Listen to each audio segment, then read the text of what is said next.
Good morning, Dal. Thank you for allowing me to read your story, Write Like a Hungry Hunter. I just first wanted to point out here that even in your title, you started using similes, so your use of that kind of language is great in your writing, and I went on to say that it really drives your passion and makes your passion flow out of your writing, and especially in a piece where you're trying to teach your reader to be passionate. Kind of just jokingly said, can't call you a hypocrite, because you can definitely see your passion in your writing, so that's awesome. As I read down, I noticed in your sentence, those of us born and or raised with the infamous artist's itch, the driving, pounding, insatiable and unstoppable urge, no need, no obsession, to create and to be designing and making something literally all the time. Well, we feel and understand another kind of passion.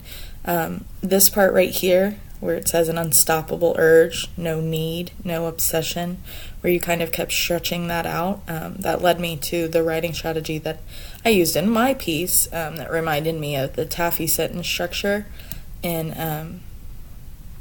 who was it? Sorry, so many names going on. In Ray's Wondrous Words, Chapter 8, she went into detail about sentence structures and how her taffy sentence, you kind of just keep stretching out what you're trying to get across to your reader until you get it until you get it expressed how you feel it needs to be. And I really saw that here. So I just put here, my question was, this might be another part to add as an end note for your reader, just as another way to link it back to an established writer who does just continually encourage to add passion in their writing. And I came down here and I said, I like the end notes. I like that you kind of use your own experiences and you put in tips from the other writers and mentors, and you use people like Michelangelo and Ken Kesey and Tom Romano, and just a lot of different mentors and people that you can see really use passion in whatever it is they're creating.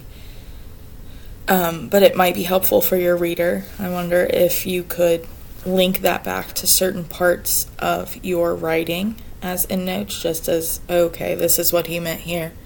Might make it easier to make those connections. But again, thank you for letting me critique your writing, and I hope you have a great day.